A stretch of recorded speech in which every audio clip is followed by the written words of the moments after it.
if you plot perspectives, pretend that you're investing in a company, and we're not talking about like a couple small real estate deals or what have you. We're talking about you're trying to ring the bell, sell them for 500 million bucks. You have to think massive when it comes to private equity's perspective, but you also have a realistic pathway on how to get there.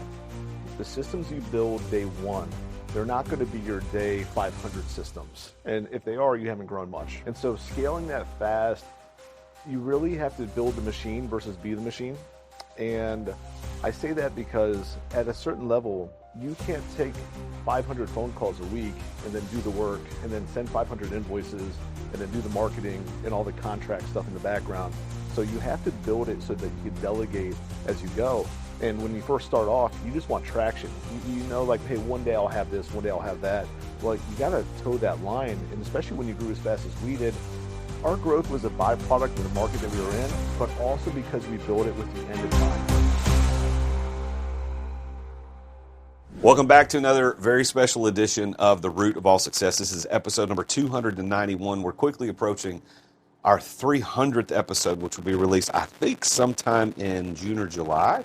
So, be sticking around. I can't tell you what I'm going to be doing for the 300th because it's in the works right now, but it's going to be a pretty cool episode. You want to listen. But today, I've got Tyler Dunagin on the show. Tyler, welcome to Nashville. Welcome to the show. Appreciate it. Glad to be here. 300 is a lot of episodes, by the way. Congrats on that coming up. Thank you. I had no idea I was going to do this, and I was just on another guy's show the other day, and we were talking about that, and he's at like 1,200 or something. I was like, whoa, dude, wow. Man, you're killing it. But he started 5 or 6 years before I did, so jeez. Most people don't go that far in shows. Yeah. How frequent do you shoot? I record, generally speaking, I record 1 day a month, and I record all day. And so if I'm doing virtually, I'll record 6, which is a long day. Yeah. If I do them in person, I do 3, because that's also a very long. It's the same amount of time to do 3 in person as it does 6 virtuals. Wow. So, and we're here today because we tried to get you on a virtual and your microphone wasn't working, and I just happened to mention, I'm booked out till July, but you can fly to Nashville and we could do it like next month or next week. Had to do it. So here you are. Said Nashville. So in Cleveland, it's 30 degrees. It was this morning. I looked at Nashville. It was above freezing. So I'm like, let's go. Let's do it. Yeah. So we're recording this in middle of March, and it's a beautiful day here in Nashville, 77 degrees. This won't be released until June, but I'm glad you're getting to experience a little Tennessee weather. All right. So let's get right into it, Tyler. So you built your company, TurnServe, from the ground up, and you led it to over 1,000% in revenue growth. That's a significant number. You ended up on the Inc. 5000 list as one of the fastest growing privately held companies in the country. What would you say is the defining moment when you knew that this venture would actually be something pretty cool? So there's a lot of small moments you can think of. I remember one specifically. So I left corporate America. You're just hoping that it works. You have all your eggs in this basket. And I remember I launched the business. We got a couple early clients. And then all of a sudden I got like 2 more and then 2 more. And in the multifamily world, 50% of renters move every year. If you get a couple complexes that have a couple hundred units, you can do the math. That's a lot of service needs. I remember being booked up for 3 days. And by the next afternoon, I was booked out 3 weeks.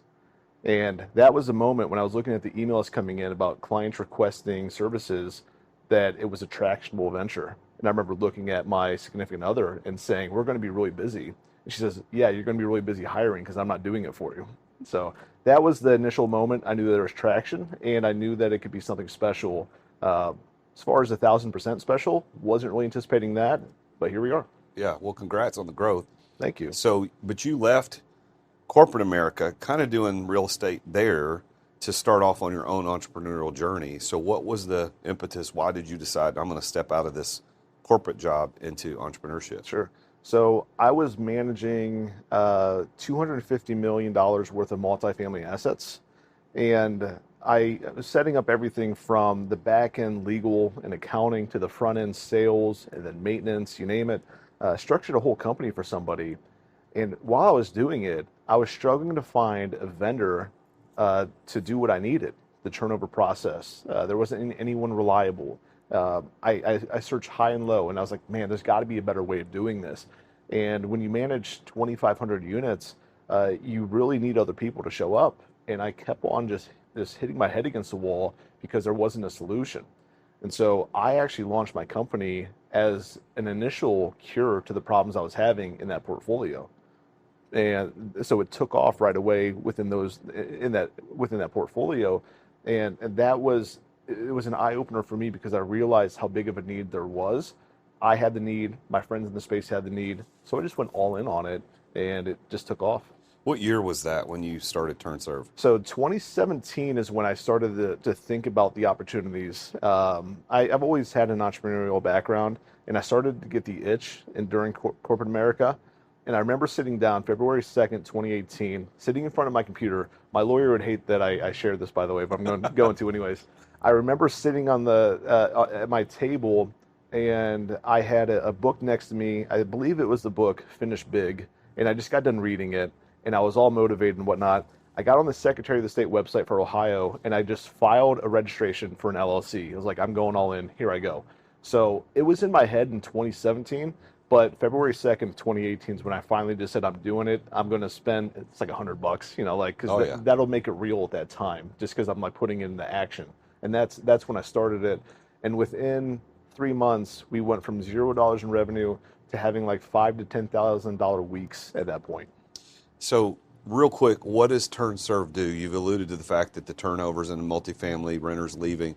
So are you going in and cleaning and painting and carpet, or what is it that you do? Yeah, so TurnServe is a platform company now, and what I mean by that is it's a one-stop solution for property managers to call on between renters. And we have an arsenal of subsidiaries and brands, all self-started on the platform. For example, apartmentpainters.com, that's us. Apartmentflooring.com, that's also us. And a few others. But when you call a TurnServe, you're able to benefit from all of those services, and they're dependable, they're enterprise scale, so to say, they're convenient, and you don't need to call 20 people. You make one phone call, and we're able to facilitate whatever service it might need, the property might need. And we, on average, if property managers normally take 17 to 18 days to turn over a unit, we're able to do it in less than 3 days on average, just saving thousands of dollars in vacancy loss and whatnot. So really, we sell a convenience through our platform, and it's all self-performing brands. It's all of our own labor, it's all of our own brands, and now we're in the acquisition space to where we're adding other smaller companies onto our platform. So you're adding actually service companies to do some of the work? Yeah, we're expanding outward. Tomorrow, I was going to stay late this evening and hang out with you guys, but I actually have to fly back for a last-minute meeting. We're acquiring a small flooring company in the space, Okay. and we'll probably do acquisition growth for the next 2 years. So in your 20s, you were managing $250 million worth of assets under management. Now you're going and doing your own thing as an entrepreneur. Have been doing this for 6-7 years. What did you learn in the corporate world that is actually applied to the entrepreneurial world? I'm trying to be really realistic with my answer. That's a really good question. I've never been asked that. So I think in the corporate world, the benefits of that side of the street, it teaches you the importance of small things such as timing and how critical hours might be, policy at scale, right? There's a ton of red tape in corporate America and whatnot. While I'm not a huge advocate for all of it, there's some of it that actually is pretty sound. You get access to learn systems. What's a CRM look like? What's a payroll system look like? And if certain things aren't completed, something else isn't going to get done. So really, it was just rhythmic for me and access to bigger systems. If I would have just started off as an entrepreneur, I would have never gotten exposure or access to these massive systems that were in place, and I was able to take away some knowledge based off of the exposure to those. All right. And also, corporate America taught me how challenging it is to make sure you find the right people and keeping them in the right seats. So that side of the street also was eye-opening for me. Yeah. Well, we companies I've owned, we've scaled pretty quickly as well. We like you've been on the Inc. 5000 list a couple of times, but scaling fast sometimes has its own problems because you can scale yourself out of business. I've seen it happen. So how did you manage scaling so quickly in such a small amount of time, and what challenges did you overcome during that process? Yeah, so admittedly, we broke a lot of things internally, right? And in hindsight, reflecting on it, it's almost like that's part of the journey, is what I'm learning now. What I mean by that is the systems you build day one, they're not going to be your day 500 systems. And if they are, you haven't grown much, right? And so scaling that fast, you really have to build the machine versus be the machine. And I say that because at a certain level, you can't take 500 phone calls a week and then do the work and then send 500 invoices and then do the marketing and all the contract stuff in the background. So you have to build it so that you could delegate as you go. And when you first start off, you just want traction. You know, like, hey, one day I'll have this, one day I'll have that. Well, you got to toe that line. And especially when you grew as fast as we did, our growth was a byproduct of the market that we were in, but also because we built it with the end in mind. I mentioned the book Finish Big and a few others as well. So I got lucky because I stumbled into a handful of entrepreneurial based books, M&A books, and they every single one of them mentioned start with the end in mind, build systems up front, and we were able to do that. And that actually saved us a lot of heartache in those first initial years. But you learn that the systems need to be evolving, and more than that too, your people need to constantly be evolving and growing and thinking about what's next. We always say new level, new needs, and so we constantly just reinvent the wheel and just try to make it better. I think it's interesting that you mentioned that, and I want to kind of camp out on this, even though that's not necessarily what I was going to talk about today. But since you mentioned that, my audience will know that as an exit coach, and I always teach scale with the end in mind, start with the end in mind, et cetera. So I love to hear that you're saying that. I also love that you say that the system you build day one is not the system that's going to help you on day 50. Yeah. And I think we get married to our systems, don't you think? Entrepreneurs, they say, well, we build this little thing and it works great. It's our baby. But dude, that baby's only going to work till a certain number, and then it ain't going to work after that. You got to be able to hold them loosely and let them go. But the other cool thing I think that about your story is that you secured private equity, which is something a lot of entrepreneurs they salivate over. They want. Now, whether they actually want it or not is a whole nother conversation. Yeah. And I know you have investors, so you can't maybe speak freely on podcasts about it. They're great. They're awesome. They're awesome. They're always awesome, right? Always. Publicly. But what was it like? How did you become attractive to these private equity investors? So the preface is this: I always desired to get some sort of backing, and I was fascinated with the thought of, wow, somebody's putting in money to help me grow this thing, right? Think about the quality of life that comes with that, and everything else that might as well. And so again, I kind of had this slight advantage because I started with the end in mind and just reversed my math downward. But how to get in front of the right people, it's got to be a combination of things, right? One, it's got to match your own personal goals. I wanted to sell the business before I started it. That's the reality of it. But you need to build something in a space like multifamily. We'll talk about that for a second. Multifamily is not going away. It's steady. It's predictable. It's pretty recession proof, right? We thrived during COVID, for example, and housing is always going to be there. There's always a shortage.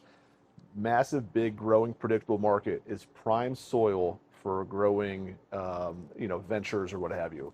That's one part of it. So how do you exploit a market like that? Well, you come in at convenience, innovation, and whatever your offer is.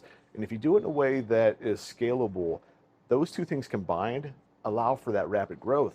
And so for us, we started off with the first company I launched on my own platform, so to say, was my painting brand, apartmentpainters.com. And that's cool. It's predictable, 40% margins, all those kind of things, steady. It lacks some salient features, right? Anybody can go paint tomorrow, right? That's the reality of it. Our barriers to entry was our client base, our convenience, and we were able to do things at scale that just mom and pops weren't able to do. They can't keep up with the volume. Wasn't quite enough for us to get in front of private equity. And I knew there's a couple boxes I wanted to check personally, but also from a corporate perspective. And what I mean by that is I knew the next thing we needed. So software is always a big thing. Services, B2B, recurring, contracts, those are all important. I always wanted to build a product, and I had no experience building a product. This is the thought of having a tangible, useful thing in your hands versus telling people about the services that you do always just was attractive to me. And so fast forward, we ended up making our own product, Liquid Liner, which is a zero VOC bathtub reliner. It was tested against Sherwin-Williams products, Lowe's, Home Depot's, you name it, all of the best sellers in the space.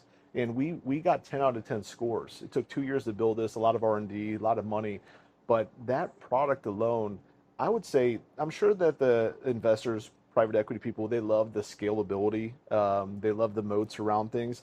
But the second we dropped our own product, and that was a big feature of our business, they look at that and they say, we have so much more utility with that as well. Let's pretend these service companies just don't take off, they don't grow. We can't get a 20, 30x return, whatever else it is. We could scale up this product arm, which is now patented and best in the industry, and we can sell this like crazy through our distribution channels. So where I'm going with all that, to bring it back to your question, you need to have something. If you flop perspectives, pretend that you're investing in a company, and we're not talking about like a couple small real estate deals or what have you. We're talking about you're trying to ring the bell, sell them for 500 million bucks. You have to think massive when it comes to private equity's perspective, but you also have a realistic pathway on how to get there.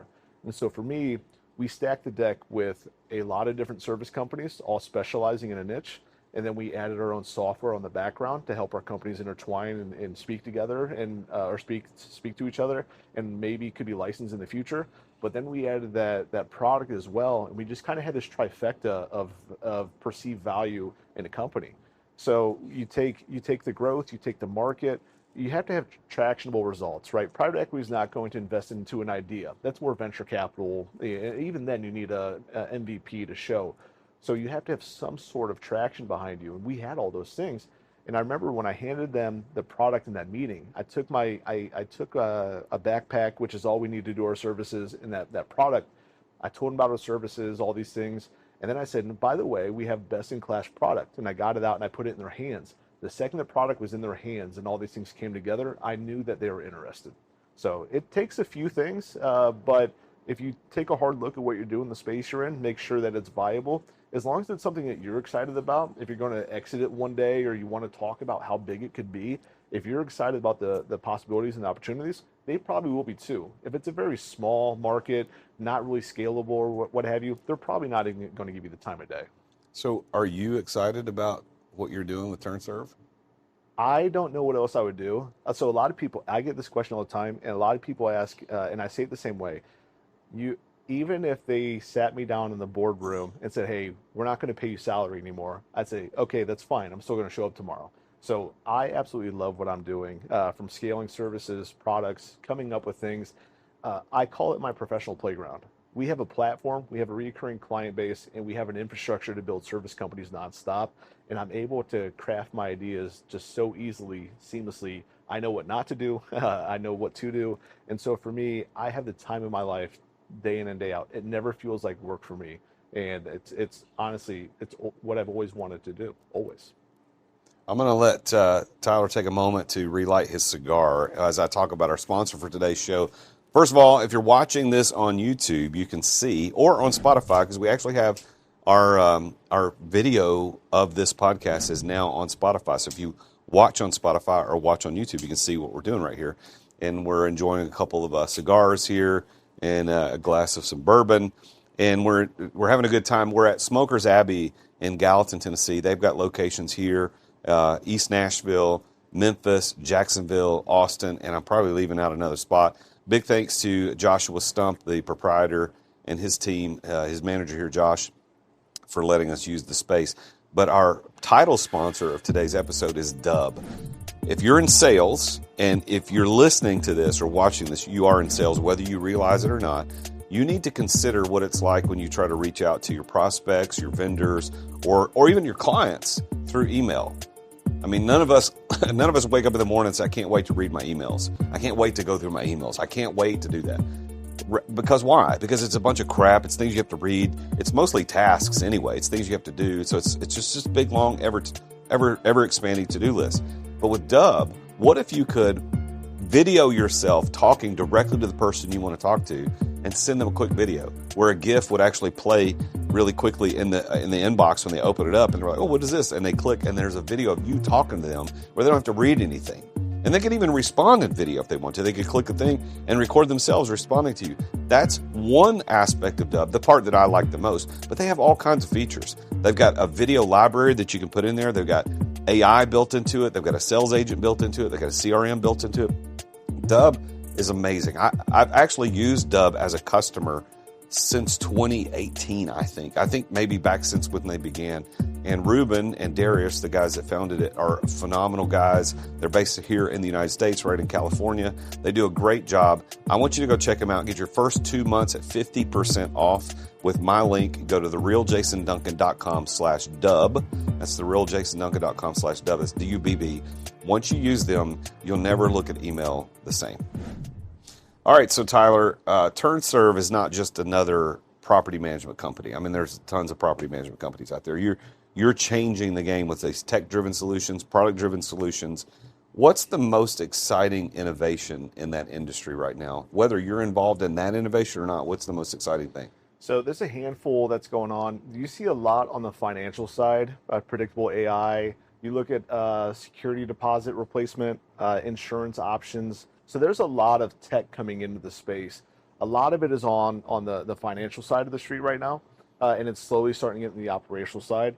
There's still a massive untapped market. So I'm excited about the AI and all the predictableness it'll bring. But I'm more excited about the opportunity and how it's going to collide into the operational space from vendor management. There's payable management as well. There's a lot for sales and marketing that's going to be coming out. I'm actually involved in one of the projects for a cool software sales AI that's coming out soon. So there's anywhere you look, it's an outdated industry that's primed for opportunities. So I'm excited about all of it, to be honest with you. So with TurnServe, being in the property management business in that space, there's probably a lot of misconceptions about property management. I don't know multifamily. I have short-term rental, but I'm certain that there are some misconceptions about what property management is. What's one misconception people have that you'd like to set the record straight on?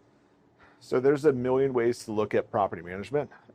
Example, what I mean by that is there's some firms that they'll simply just manage where somebody lives and nothing more. We're a little bit different because we're providing our own services. We're coming up with companies to provide solutions, you name it. Some property management companies get a bad rap. They're very strict on rules, regulations, et cetera. There's a lot of challenges in multifamily, and from affordable to market rate and beyond. There's a lot that goes on. Property managers are probably the most overwhelmed position in the workforce, and attrition is awful. If you think about it, these staffs are overwhelmed. They have too many work orders. The normal equation goes per 100 units, there's supposed to be one maintenance person that's ready. I mean, think about it. If you live in a complex, how often, hey, the disposal's bad, my light's out, whatever it might be.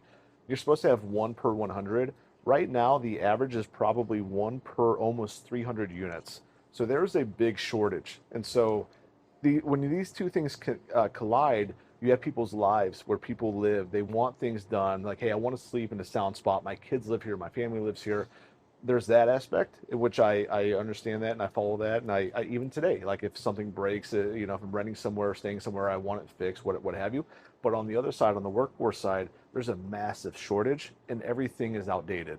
And so these two things are just recipe for oil and water. And you can imagine the kind of, some of the notions that might come around for certain policies and procedures that are around today that will hopefully soon get ironed out. So is TurnServe geographically located where you only serve in certain geographic markets, or is it nationwide? So right now we're in 5 cities, and it's where it's not virtual or anything like that. It's self-performing work. When we got private equity backed, we launched from Cleveland to Akron, Cincinnati, Columbus, Indianapolis. We're getting into Chicago, Detroit, Pennsylvania, New York, like all these other places as well. And it requires on-field personnel. Now, we also have a contracting arm where we can find local contractors, no matter what market it is, send them through our training process, have them use our products and services, software, you name it, and provide solutions that way. But for us, we're going to be in about 25 cities in the next 2 years. And so we physically have to be in that presence now, in that location to provide our services. Yeah, I was going to ask about limitation to growth and expansion. Is it just a matter of having the database of service providers before you can actually go to the property to say, hey, I can get you the painters and the floor people and the plumbers and the electricians to come in and do the turns? Yeah. Is that what's the limitation? Yeah, a lot of the times that's what it is. There's no shortage in need in that space. Example, one of our largest clients has Our largest has 2 million units across the US. Second largest has around 150,000 units across the US. And they're in 50 different cities. And when you do a good job for them in one spot, they say, hey, how fast can you get out to wherever it might be? So really, it's low-hanging fruit. It's as fast as you can assemble and provide a good service. That's as quickly as you can grow your business in the space. Um, Finding contractors to do the work is normally the challenge, and that's why we self-perform a lot of our own. But also at the same time, that's why we also compartmentalize our service offerings. And that's why we have a painting company, a flooring company, a tub refinishing company, and all these things. Because if you try to find one person that can do everything, that labor pool is tiny. But if you find and make processes like what we have, where generalists can follow them, simple step by step, 1, 2, 3, here's how you do it. That's what the innovation and convenience that we offer. The labor pool for that is much larger. Our best employees today, some of them come with zero maintenance background, zero property management background, but they're really good team members and they can follow a process like no other. All right, that leads me directly into my next question. You've built multiple successful companies, and I know that culture is a big part of your ethos as a leader. So why do you believe that company culture is important and how it relates to what you just talked about? It's everything. So you could talk policy, procedure all day long. Here's how we do certain things, you name it. That's going to get stale. When people can make an impact and feel it beyond what hits their bank account, that's when they buy in. That's when people get motivated. And from a company standpoint, one, all of my managers up have phantom equity in my companies. That way, if I win, they win. So first, incentivizing them to their interests aligned with mine is super important. To answer your question, that culture, the core values, purpose, all of those things. Our purpose at TurnServe is to foster well-being by beautifying spaces. That sounds at first it's like, oh, that's cool. But when you're living that day in and day out, your team members show up 5 days a week, whatever else it is. If they're just looking at the clock in, clock out, and go home, you're going to get mediocre results. What I've learned, the more we invest in executive coaching, we have all these things that we do for our team members. The more we spend on that, the more collaboration, the more support we offer one another, the faster we move. So on the business optics side, culture can really relate to speed and retention. On the worker side, because I'm also an employee of my companies, you walk in, you could feel how a company is. You could feel the vibes always. And if I ever walk into a room like, oh man, this is awkward, my production is going to be about 20% of what it could be. So really it comes full circle. The more impact we can make through culture-driven initiatives, you name it, the better off our clients will be, the better off our team members will be and their families. Culture is everything in an organization. And I used to think that was not always the case, 8 years ago or 7 years ago. Guys, that's great. Let's focus on processes. As we have scaled as fast as we have, I know without a doubt, culture is the number one thing on top of good policies and procedures. If you don't have one without the other, it's not going to scale. It's just not going to happen. You're going to lose people. They're going to show up and do 20% of what they're capable of, and it's going to be a nonstop, I'm at work feeling 24/7. For the record, I agree with you 100%. I believe the culture is an undervalued thing from a leadership perspective, especially as business owners. We don't value it enough. We're just driving to get the work done, make the revenue, make the profitability. What is one culture initiative that you've put in place that's tactical and practical that would be a benefit for the listeners to hear? It's like, oh, okay, I could do something like that. So one big thing, without getting into what our core values are and all that is, we encourage reasonable, meaningful disagreements. We have a weekly roundtable, and anybody can sit in on these. You don't need to be a 10-year employee with an MBA to say your piece. And when you create a platform and an environment to where somebody can say, hey, I want to try this, what do you guys think about this? If something goes wrong, as long as we measure it and know why it went wrong, there will never, ever be a question of why did you think to do that? I can't believe you. As long as that person is putting the company first with a client in mind, it's always a win.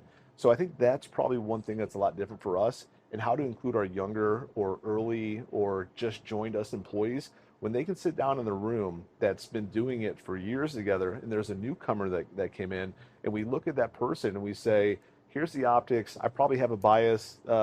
She might not have a bias on this. What's your take on this? And they're all of a sudden they're in the conversation day one. Now, it might not be the most meaningful outcome. It might not be the best answer. but that doesn't matter. It's the thought process. It's them embracing it and feeling included. If you can make somebody feel included and they contribute to an outcome, that person is going to go to bat for you time and time again. And when you put their needs ahead of your own, same outcome. So just having that openness of, I never want to say, I'm the CEO, this is how we do things. Zero. Like my whole team would like go to 50% like right away. But the second I ask somebody their opinion and I mean it, and I let them try things without fear of like, backlash, so to say, they're going to show up and just go to bat time and time again. How do you balance that with a board and private equity who may not share your values on that? Sure. Challenging. But at the end of the day, it comes back to our focus. Everything we do, nothing is individual ego driven at all. It is always about our customer's experience or providing a better product in general. So our mindset is this: if the company does well, it takes care of a lot of people, and that's how we kind of frame it.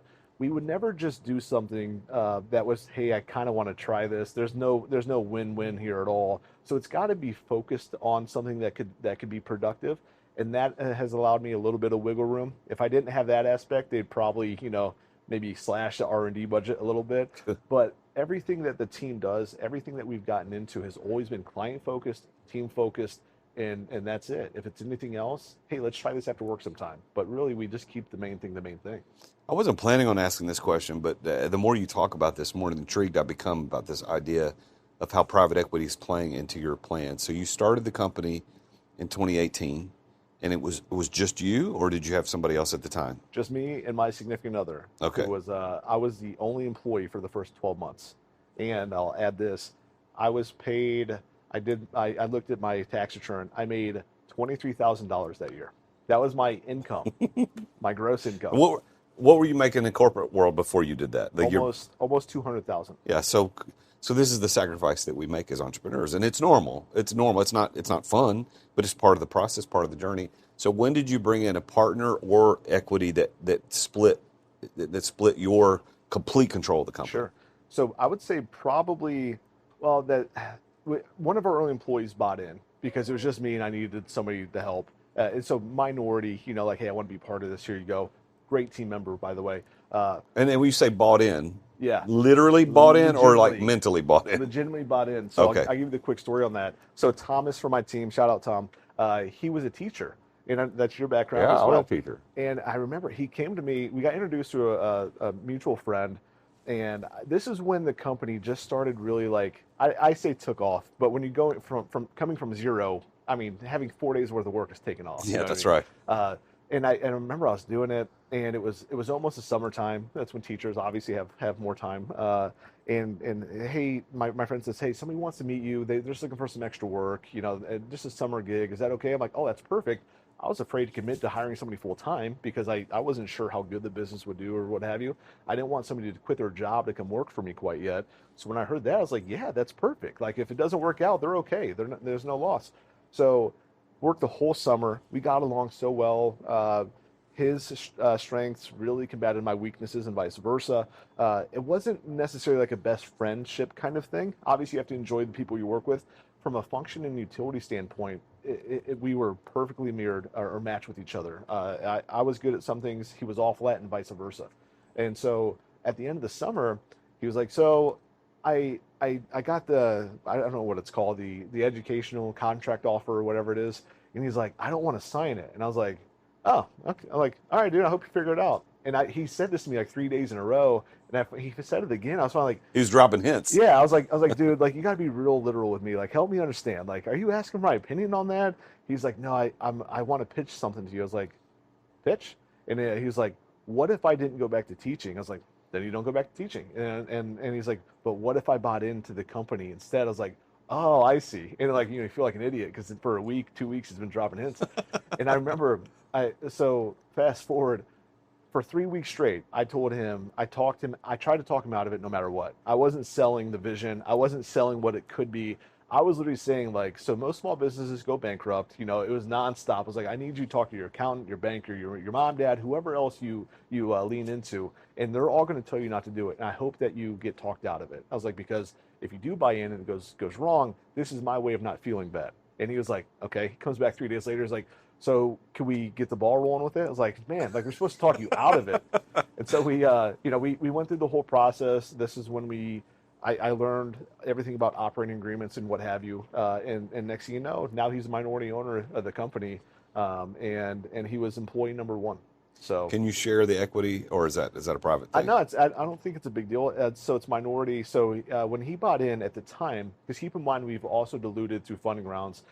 He initially had 17.5% of the company. So how did in the world did you come up with 17.5%? That's crazy. Yeah. So for us, I didn't know. Like I just talked to a lawyer about it and somebody that I trusted, and I was like, help me understand this because the trap is 50-50 split, right? Oh, you never do that. Yeah, that's awful. And so for us, I kind of had a perceived value based off of the books I read. I'm like, all right, I have a contract here. I could argue this or what have you. I remember sitting down with Michael, my lawyer, and I was like, I'm going to be 100% honest with you. I have no clue what this should be. And he's like, well, let's put a valuation on this thing if we had to, and here's where it can be. So it's a little bit lower than it normally would have been, but he had perks and incentives to earn more equity throughout his employment with us too. So 17.5%, but now it's been diluted, of course, with private equity coming in. Yeah. So private equity came in when? So you started in 18. Yep. Tom came to work for you when? Almost like 19. Yeah, like so 19. somewhere. He worked through the summer of 19. Yep. So when did private equity show up? So private equity came in July of 24. Oh, wow. So there's a big gap there, 5 years. Yeah, and in that time, the companies they're scaling so fast and just organically. We didn't even have a sales team. Like as funny as that sounds, there was a period of like 2.5, 3 years, give or take, because the deal didn't happen in a day. Like it took 6 months. But during that time frame, we were just slinging it. Like I was still painting, I was still flooring, I was still everything, just getting it going. And so, and also, I wasn't paying myself much anymore. Like $23,000. yeah, and so overhead was very low, so I didn't need it. But I talked to a mentor and I said, "Hey, this thing really has potential. Like, take my owner bias out of this. I really think that this thing can grow legs." And he looked at it. He's like, "Your growth." And by this point, we went from like I don't even know what our first year sales was. It wasn't great.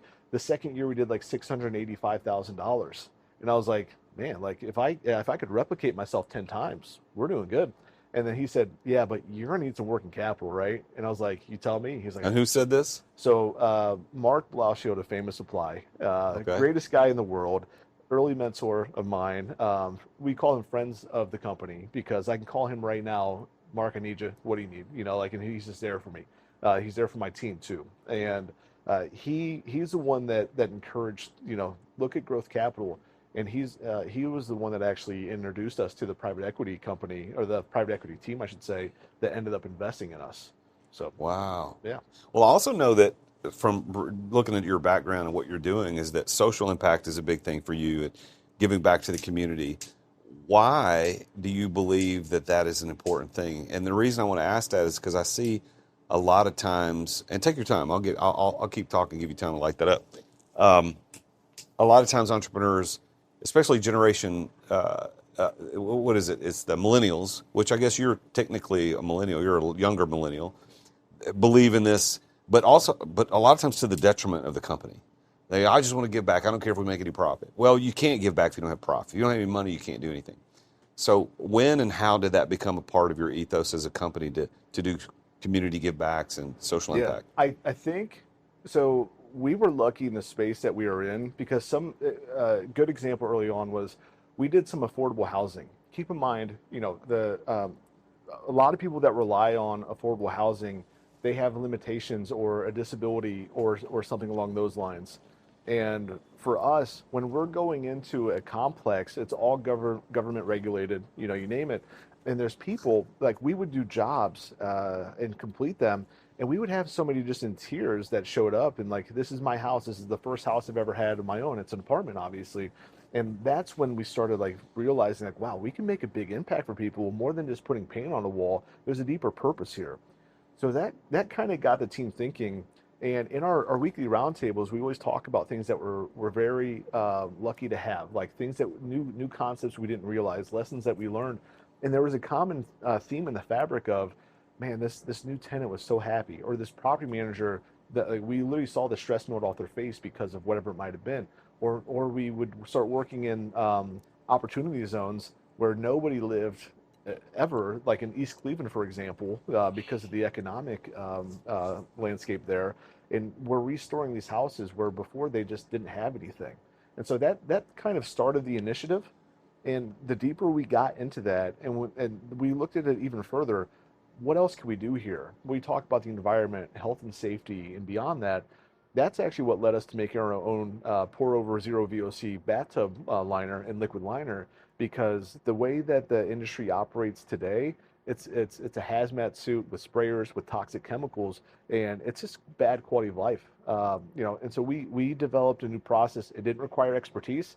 A generalist can get a job doing it with us. So now we're able to help more people get jobs, and our product is completely safe. It's odorless, zero VOC, no skill set at all to apply it. Not to undermine our employees, but we made it that simple where you just pour it over. It self levels. You roll it on, and that's it. And so all of those things, just we started like as a team. We talk about culture and purpose and what drives us. That's what we ended up talking about the most. Obviously, the KPIs and everything else is important, but we realized the more we're able to update and innovate and focus on our purpose, and as long as it's aligned with putting the company first, we're able to accelerate our growth without compromising. I always think about when Elon took over Twitter initially, and not to knock them, but there was a lot of staff, there was a lot of feel good things going on, and the company was going to go out of business. You saw what Elon did there with the whole come in and cut costs and everything else like that. I'm not saying I'm vouching that 100%, but you mentioned, how do you not lose sense of the business? How do you not lose sight of profit and loss? End of the day, those things matter. So our social approach, how we're trying to give back, everything else like that, it's always through as a byproduct of the performance of the company. We run open books. There's nothing left to wonder about our profit and loss from our employees. How many jobs we have that day? What's our labor rate? What's our conversion ratio? What's the top, middle, and bottom line? Everything is transparent with the exception of obviously personal details about somebody, maybe their salary or what have you. But when those things are open book and you have goals in mind, you have a purpose behind you, it's a recipe for success. It really is. Out of all the success that you have experienced, what would you think, or what would you say is the number one key that has unlocked success for you more than anything else? I think of two things. I'm going to cheat on this answer a little bit. The first thing is a deep sense of curiosity. That is the first thing that has always just pushed me to innovate and learn and all of those things. So the success where I'm at, I'm a really good creative and an operator. I know how to build frameworks and compartmentalize them and make sure the X's and O's make it down the journey and still talk the same language, speak the same language. So a deep sense of just curious how things work. Like I look at a new trade going on, like, can we do that better? That's how we started 6 other companies, just having that sense of curiosity and wanting to make an impact. And I think the other side of that, so my background, college football, semi-pro football, sports throughout childhood, you name it, a naturally competitive person. I think more than anything, I just have this relentless drive to try to do a little bit better. Like my executive coach will say, like, govern this a little bit. I just want to provide a better service. I want to do better than the next person. Like I want to make sure that I do the best job that's possible out of me. And so this relentlessness has always followed me in my life, no matter what it is. Curiosity compared or also paired with being relentless has just been a recipe for me on the internal side of things. There's a lot of external things as well, but internally, those things really move my dials. How do you define the word success? I think if you boil it down, you could decide if how I describe success is this: um, am I doing what I want to do?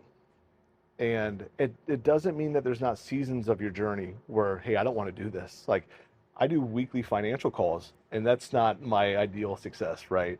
But the reality of it is, I always ask myself, is this what I want to do? Am I able to show up and do what I want today? Do I get to do what I set out to do?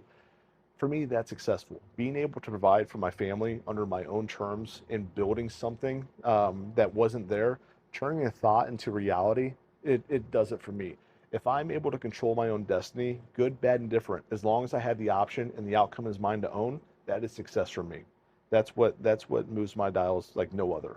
Yeah, I'll leave it there because I can go down a rabbit hole with that. But yeah, that's really end of the day what it is. Based on that definition, which I think is a good one, do you consider yourself successful? Mostly is my answer. And I say that because there's still things that I have wanted to do, that I've set out to do, that I have not achieved yet, that I have failed at numerous times, that I have not quite put together the puzzle pieces yet. And there's still things to where, uh, you know, I would say it's probably 90-10, right? And that 10% is me being a little bit, how can we make it a little bit better or what have you. I think I'm mostly successful based on off of that criteria. But there's still things to where I'm reactive instead of proactive, and I'm trying to also eliminate that aspect of where I'm at on my career journey. Put on your coach's hat for a second. If you had to coach the entrepreneurs that are listening to this show, what's your best piece of entrepreneurial advice? The best piece of advice is first, I would try to understand why you want to do what you do. And most people can say, I want to make money, right? You got to think a little bit beyond that. And look, money's okay. Like that's great. If you're motivated by money, knock yourself out. Like that's awesome. Money does a lot of things for people. But ask yourself a little bit deeper. Oh, I wonder why I want that. I wonder why that is. If you could understand your psychology and your desire and where does that come from, if you can scratch that itch, you are going to do incredible things because you're going to serve that time and time again on your journey. If you just set out and say, I'm going to make 10 million bucks and call it good, props to you if you can make that work. But I think a lot of the times you're going to come back, you're going to be faced in situations where you really have to be motivated intrinsically to achieve a goal. And if you know how you're wired, if you know your reason, if you know your purpose before the start, that's going to help out immensely. All right, rapid fire section here as we get ready to close it down. What's the number one book every entrepreneur has to read? Number one book, without question, is As a Man Thinketh, James Allen. Have to start and end with that one. It's a quick read, no question. If people reach out to me, that is it time and time again. I won't give them a recommendation 2, 3, or 4 or beyond until they read that book. Favorite Cleveland sports moment of all time? It's got to be the Cavs, right? I'm 34. There's probably some older ones, don't get me wrong, but Cavs championship, it's where it's at. If you could go back and give your 20-year-old self one piece of advice, what would you say? Keep going. Keep going. There's going to be a lot of doors that look sealed shut. There's going to be nights where you have tears in your eyes because you're so frustrated. I promise you will find your way as long as you're doing it for the right reasons. Keep going is what I tell myself. All right, man. Well, congratulations. You've succeeded in tremendous ways as a 34-year-old, so you are to be commended for your success. I'm honored to know you. I've got other things I want to talk to you about. We'll do that post-show, but I'm very honored that you flew in to be here on the show as a friend of the Root of All Success. We appreciate you being here. I want you to give people an opportunity to touch base with you. So how would they connect with you? So I'm very active on LinkedIn and the social media channels, all the main ones, Instagram, Twitter, X, that's where I'm at. Also, I've put together kind of my own collective, so to say, where it has some of my hobbies, some of my business interests and whatnot. DunaginCollective.com. My name, collective.com, is where you can find me. Reach out to me. I will always engage. As long as it's not an automated AI sales pitch, I'm going to respond. I'll network. I want to hear your idea. I want to contribute. Even if I don't benefit from it, I just want to get out there. So reach out to me. Tyler Dunagin, thank you for being on the show, man. I appreciate you. Thank you so much. Well, there you have it, another very successful entrepreneur with his journey to success in just a few short years. I mean, think about it. 2018 to now, we're 2025. That's only 7 years to see how fast he can go, where he's gotten to, Inc. 5000. Go back and look at Tyler's stuff. Go check out Tyler Dunagin Collective, right, Tyler? DunaginCollective.com. DunaginCollective.com to check out some of the other stuff about him. But make sure you always tune in again to this show. Listen to these great interviews I have with some amazingly successful entrepreneurs. And now it's that time of the show for our new segment that we just introduced over the last couple of episodes, and this is JD's Public Service Rants. This is when I talk about something that shouldn't need to be talked about, but clearly it does. So what I'm going to talk about today, if you're the person doing this thing, consider yourself on notice. So here we go. If you're the office coffee thief, then we need to have a conversation. If you go to the office coffee pot and you take that last cup of coffee and you don't push the button to make another cup of coffee, we all hate you. I mean, just think about it. The directions are written right there on the coffee pot, how to make that next cup. and you're just prohibiting somebody who has a caffeine need to come in and get a cup of coffee because you were lazy. So don't be that guy. Now, I hope that you like these little service rants, because these are something I've wanted to do for a long time. And if you've got an idea for one of these, just drop me a line, let me know. But in the meantime, don't be that guy. Well, I'm the real Jason Duncan. Thank you for tuning in this week. Make sure you tune in again next week for another successful entrepreneur and how he got to, or she got to, their level of success. As always, I am the real Jason Duncan. This is the root of all success, and Jesus is King. Attention business owners. Attention business owners. Feeling burnout from running your business? Uncertain if you're nearing burnout? Take our free 10-question business burnout test at businessburnouttest.com to discover where you stand. With just 10 quick questions, you'll learn how to immediately begin making changes to regain freedom and success. Cut your daily operations time in half. Improve your quality of life and prepare your business for your future exit without losing revenue or profit. Visit businessburnouttest.com now and take the test. Thank you for listening to another edition of The Root of All Success with the real Jason Duncan. If you've enjoyed this week's episode, visit therootofallsuccess.com to access the show notes and other helpful resources. Follow Jason on social media at The Real Jason Duncan. See you again next time here on The Root of All Success.